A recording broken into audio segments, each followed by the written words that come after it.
আমি বসেই আছি। 15 মিনিট পর তানহা মেসেজ করলো, লিখলো খাবার খেয়েছি, আর আব্বুকে বলেছিলাম ফোনের কথা, বলেছেন কাল কিনে দিবেন। আমি নতুন ফোন হাতে পেয়ে তোমাকে কল দিব। আমি রিপ্লাই দিলাম, আচ্ছা ঠিক আছে, এবার ঘুমাও, শুভরাত্রি। ও রিপ্লাই দিল, আচ্ছা তুমিও বাসায় গিয়ে খেয়ে ঘুমাও, শুভরাত্রি।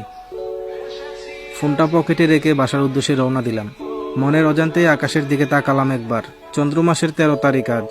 চাঁদটাকে দেখে বলে উঠলাম, হে চাঁদ, আমার ভালোবাসার চুমু তোমার জ্যোৎস্নার খামে পাঠিয়ে দিলাম। তুমি সেটা আমার ভালোবাসার মানুষের কপালে প্রলেপ দিয়ে দিও। রাত 12টার দিকে বাসায় ফিরলাম।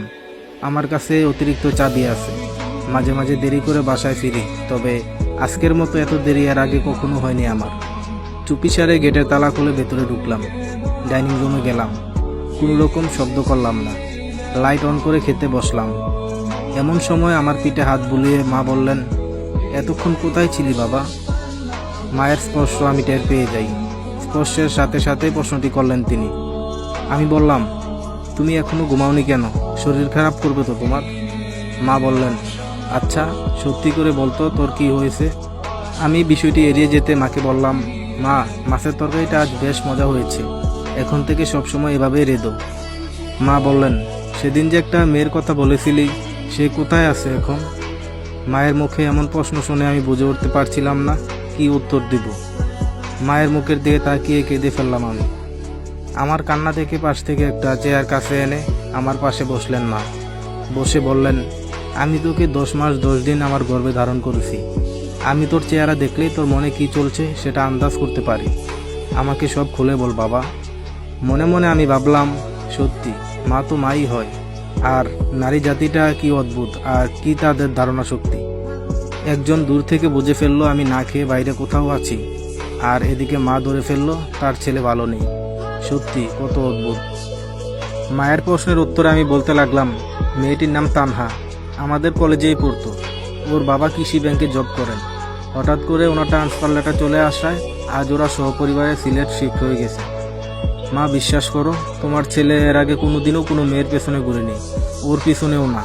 আর তানহাকেও এতদিন আমি সেই চোখে দেখিনি, কিন্তু রিসেন্টলি যখন জানতে পারলাম ও আমাকে ভালোবাসে, এবং এরপর যখন কিছু বিষয় আমার সামনে আসলো, তখন আমি ওর প্রতি কেমন যেন দুর্বল হয়ে পড়লাম।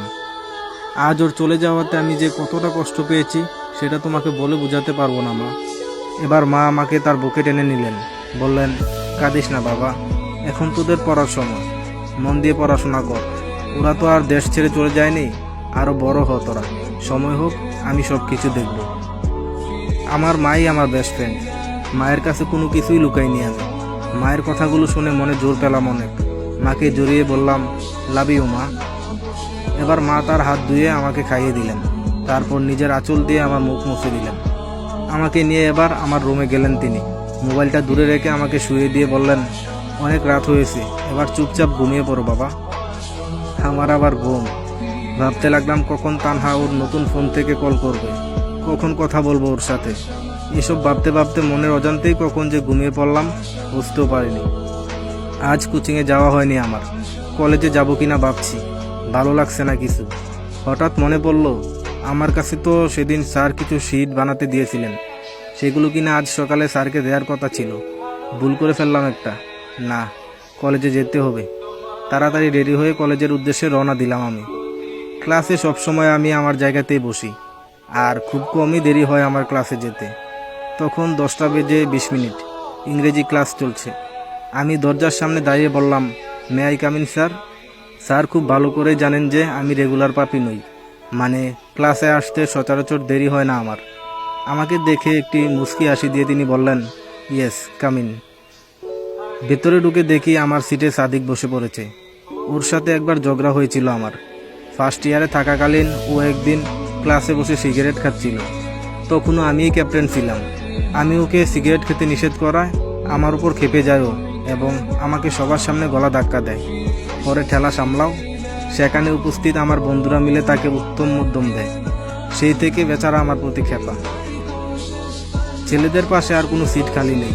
স্যারও দেখলেন বিষয়টা, দেখলেন আমি বসার সিট পাচ্ছি না। আমার বন্ধুরা তাদের বেঞ্চে 4 জনের জায়গায় 5 জন সহ আমাকে বসাতে আগ্রহ দেখালেও সেগুলোতে বসছি না।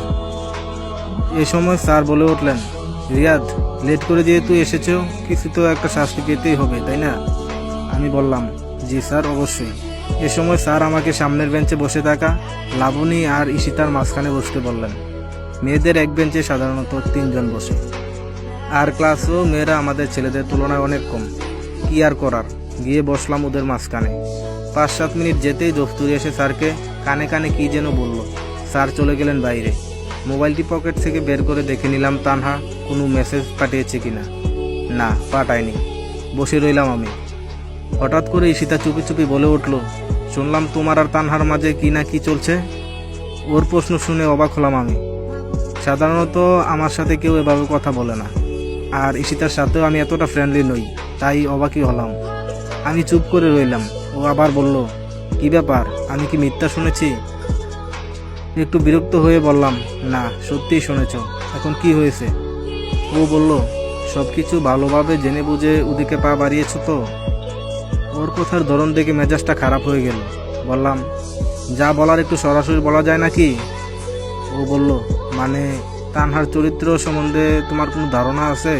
তুমি কি জানো ও কেমন? ও একটা বাজে মেয়ে, কতজনের সাথে রিলেশন করেছে সেটা কি তুমি জানো? জানলে আর ওর সাথে রিলেশনে যেতে না। ওর মুখে এমন কথা শোনা মাত্রই আমি উঠে দাঁড়িয়ে পড়লাম। শরীরের রক্ত গরম হয়ে গেল আমার। ওকে বললাম,